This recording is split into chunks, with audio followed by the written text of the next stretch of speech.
2 अक्टूबर, दो नाम, एक महान और दूसरा गुमनाम। आप जानकर चौंक जाएंगे, 1951 का पहला चुनाव लाल बहादुर के खिलाफ लड़ा था और जो हारा था वो लाल बहादुर था और जो जीता था वो भी लाल बहादुर था।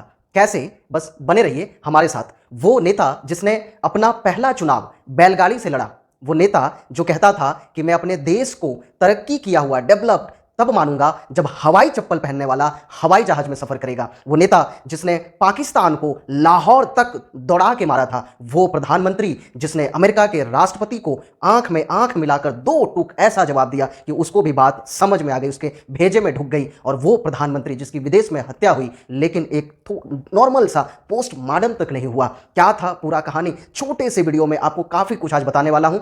मैं हूं प्रकाश, बस बने रहिए हमारे पास अंत तक हमारे साथ। अगर चैनल पर पहली बार नए आए हैं तो हमारे साथ जुड़ जाइए। आपके काम की यहां पे काफी सारी ज्ञान की बातें आपको मिलती रहेंगी। अगर वीडियो अच्छी लगे तो लाइक कर दीजिएगा। लाल बहादुर शास्त्री, मैंने शुरू में ही कहा 2 अक्टूबर, दो नाम, एक महान दूसरा गुमनाम। जो महान है मुझे उससे कोई दिक्कत नहीं है, ऐसा आप ना समझें, लेकिन जो गुमनाम है मुझे इस बात का दुख है कि जितनी इज्जत जितना सम्मान मिलना चाहिए उतना नहीं मिला उन्हें। एक ऐसा प्रधानमंत्री, एक ऐसा नेता जिसके जैसा आज तक कोई दूसरा हो नहीं सकता, जिसने पूरा देशवासियों को स्वाभिमान से जीना सिखाया। मैं ऐसा प्रवचन, ऐसा लेक्चर क्यों दे रहा हूं आपको अभी समझ में आ जाएगा। वो नेता जिसने पूरे देश को एक वक्त का खाना छोड़ने के लिए कहा तो सबने खुशी खुशी छोड़ दिया। आपने ये नारा जरूर सुना होगा, जय जवान जय किसान। ये नारा किसी और का नहीं, भारत के दूसरे प्रधानमंत्री लाल बहादुर शास्त्री जी का है। शास्त्री जी का जन्म 2 अक्टूबर को ही हुआ था, पर हम 2 अक्टूबर एक ऐसे व्यक्ति के साथ उलझ जाते हैं कि दूसरे वाले को हम याद ही नहीं रख पाते, उन्हें हम याद नहीं करते या हमें याद ही नहीं आता। हमें याद रखना है कि 2 अक्टूबर एक दूसरे व्यक्ति का भी जन्मदिन है और वो दूसरा कोई और नहीं, भारत के दूसरे प्रधानमंत्री लाल बहादुर शास्त्री साहब हैं, जिनका जन्म 2 अक्टूबर को ही 1904 यूपी उत्तर प्रदेश का एक बहुत ही छोटा सा रेलवे टाउन है, एक छोटा सा शहर है जिसे कभी किसी ज़माने में मुगल सराय नाम रख दिया गया था किसी आतताई के द्वारा, जिन्हें आज हम पंडित दीनदयाल उपाध्याय के नाम से जानते हैं, उस स्थान को, उस जगह को।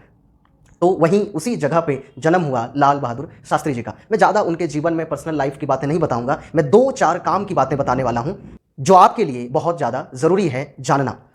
1965 में पाकिस्तान के जो तानाशाही जो वहाँ का प्रधानमंत्री बन बैठा था अयूब खान, उसे लगता था कि भारत काफ़ी कमज़ोर है, क्योंकि भारत के पहले प्रधानमंत्री पंडित नेहरू की 27 मई 1964 को मृत्यु हो गई थी, उनका देहांत हो गया था और दूसरे प्रधानमंत्री बने थे लाल बहादुर शास्त्री। अयूब खान को लगता था कि शास्त्री जी बहुत ही कमज़ोर व्यक्ति हैं और भारत भी काफ़ी कमज़ोर हो गया है। उन्होंने कहा था कि मैं दिल्ली आना चाहता हूँ, उनका मतलब था कि वो दिल्ली पर कब्जा करना चाहते हैं।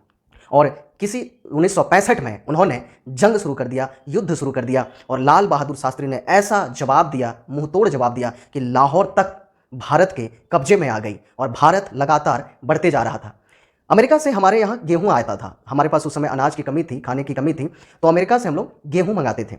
उस समय के अमेरिकी राष्ट्रपति लिंकन जॉनसन ने कहा लाल बहादुर शास्त्री से कि वो युद्ध को रोक दे, नहीं तो वो जो लाल गेहूं भारत को देता है वो नहीं देगा। वो भारत को कौन सा गेहूं देता था? जो वहाँ वो अपने पशु, अपने सुअर को खिलाने के लिए इस्तेमाल करता था, वो गेहूं हमें देता था, जो निम्न कोटि का हुआ करता था। लाल बहादुर शास्त्री ने कहा कि हमें झुकना नहीं है, अपने देश को हमें हारना नहीं है, हमें जीतना है, पाकिस्तान को हमें सबक सिखाना है और अमेरिका चाहे कोई धमकाए, हमें यहाँ पे रुकना नहीं है। उन्होंने देशवासियों से कहा कि हम हफ्ते में एक वक्त भोजन नहीं करेंगे, इसकी वजह से अमेरिका से आने वाले गेहूं की भरपाई हो जाएगी। ये बात लाल बहादुर शास्त्री ने देश के सामने रखने की ख्वाहिश उनके मन में आया कि हम देशवासियों से कहेंगे कि सप्ताह में एक दिन, एक वक्त, कोई भी एक दिन, एक वक्त यानी कि शाम का, सुबह का खाना नहीं खाएंगे। बहुत सारे लोग, प्रदेशवासी अगर इसको फॉलो करते हैं तो जो अमेरिका से गेहूं आता है वो नहीं मंगाना पड़ेगा।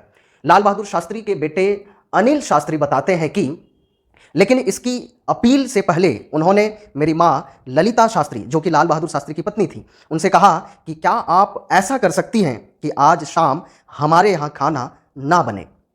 मैं कल देशवासियों से एक वक्त का खाना ना खाने की अपील करने जा रहा हूँ।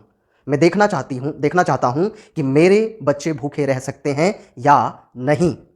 जब उन्होंने देख लिया कि हम लोग एक वक्त बिना खाने के रह सकते हैं तो उन्होंने देशवासियों से भी ऐसा करने के लिए कहा और पूरे देशवासियों ने आप अगर पढ़ेंगे इतिहास को तो पूरे देशवासियों ने इस चीज़ को फॉलो किया था और भारत के साथ, भारत के प्रधानमंत्री के साथ डटकर एक साथ खड़ा हुआ और वो जंग हमने जीती। बीच में आ गया रसिया, रूस, हम दोनों के बीच में मध्यस्थता करने के लिए, दोनों के बीच में मीडिएटर की भूमिका निभाने के लिए, समझौता करवाने के लिए लाल बहादुर किसी तरह जो है बुलाया गया, एक मीटिंग रखी गई। एशिया का एक कंट्री है भारत के जो है पाकिस्तान, अफगानिस्तान, और अफगानिस्तान के बगल में एक देश है उज्बेकिस्तान। उज्बेकिस्तान का एक शहर है उस ताशकंद, वहीं पे मीटिंग रखी गई, भारत, पाकिस्तान और रसिया। भारत की तरफ से भारत के दूसरे प्रधानमंत्री लाल बहादुर शास्त्री पहुंचे। पाकिस्तान का मिलिट्री जो कि अपने आपको प्रधानमंत्री बनाया था तख्ता पलट के, अयूब खान, और रसिया का लीडर नेता वहां पे पहुंचता है। दोनों के बीच में मीटिंग होती है, समझौता होता है, हारी हुई जमीन को नहीं लौटाई जाती है।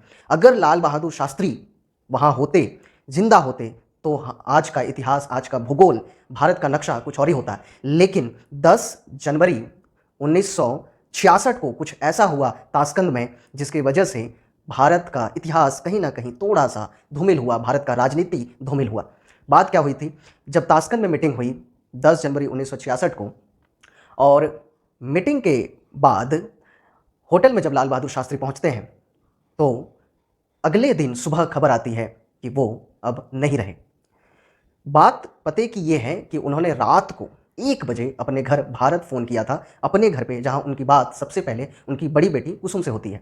वो जानना चाहते थे कि उन्होंने समझौते पे जो साइन किया है, पाकिस्तान का जो जीता हुआ ज़मीन है हमने वापस उसे लौटा दिया है, इससे भारत के लोगों का क्या रिएक्शन है। और कुसुम बताते हैं कि भारत के लोग इस बात से नाराज़ हैं, लोग इस बात से दुखी हैं कि आप जीता हुआ ज़मीन वापस कर दे रहे हैं।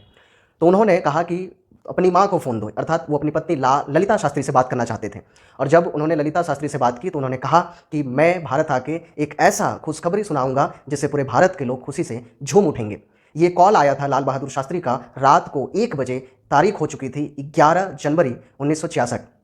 कॉल करने के ठीक 18 मिनट बाद, 1:18 में खबर आती है कि लाल बहादुर शास्त्री नहीं रहे। जब उनके डेथ बॉडी को, उनके शरीर को जब यहाँ लाया जाता है भारत, तो सबसे बड़ी बात कि नॉर्मल से नॉर्मल इंसान का डेथ हो जाता है इस तरह से, तो उनका पोस्टमार्टम होता है जिससे पता चलता है कि एक्चुअल में क्या हुआ था, उनकी मृत्यु हुई कैसे। भारत के दूसरे प्रधानमंत्री का मृत्यु होता है विदेश में, इस तरह से रहस्यमय तरीके से क्या हुआ किसी को कुछ नहीं पता। और जब भारत लाया जाता है तो उनका पोस्टमार्टम नहीं होता है, या नहीं करवाया जाता है, या नहीं करने देता है। आखिर क्यों?